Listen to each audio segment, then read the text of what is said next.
তো সকাল সকাল দেখতে পাচ্ছ আমি এখানে উঠে একবার রেডি হয়ে চা খেয়ে নিচ্ছি। তো চাটা খেয়ে নিয়ে চলো আমি এবার টিউশনে যাব।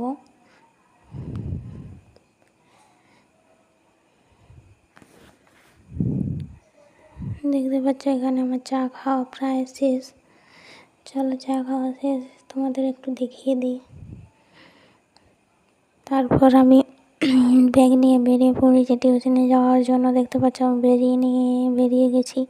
আর তোমরা একবার এই রাস্তাটার অবস্থা দেখো, জাস্ট মানে কিছু বলার নেই। তারপরে আর এসে ভিডিও করা হয়নি, একবারে খেতে বসে পড়েছিলাম। খাবার ছিল ভাত, তার সাথে ছিল আমসির টক আর মাছ ভাজা আর পটল ভাজা। চলো সব কিছু মেখে নিয়ে একবার খেয়ে নিই। এখানে একটু পটল ভাজা, তারপরে একটু মাছ নিয়ে খেয়ে নিই। আর তোমরা জানো আমি তো কাটা বাছতে জানি না, তবুও একটুকু মাছ খাই, যতটা পারি বাছতে। তারপর চলো মেখে খেয়ে নিই।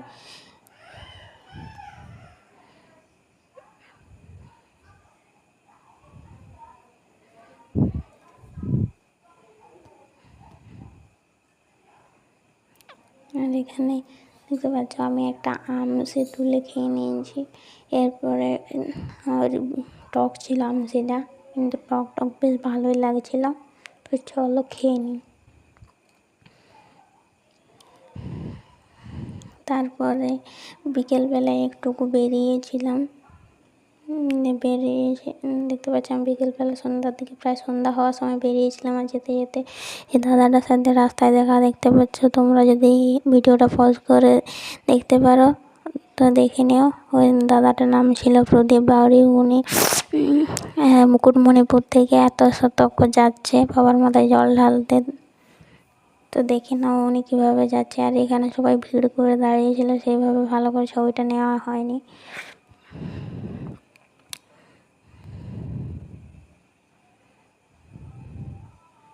আর এখানে সবাই ওনাকে বাতাস করছে, অনেকে জল টলও দিয়েছে।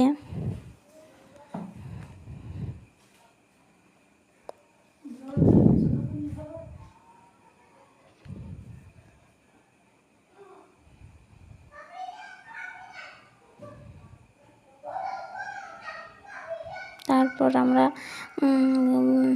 বাড়ি চলে এসেছিলাম। আর আসার সময় চিকেন পকোড়া নিয়ে এসেছিলাম।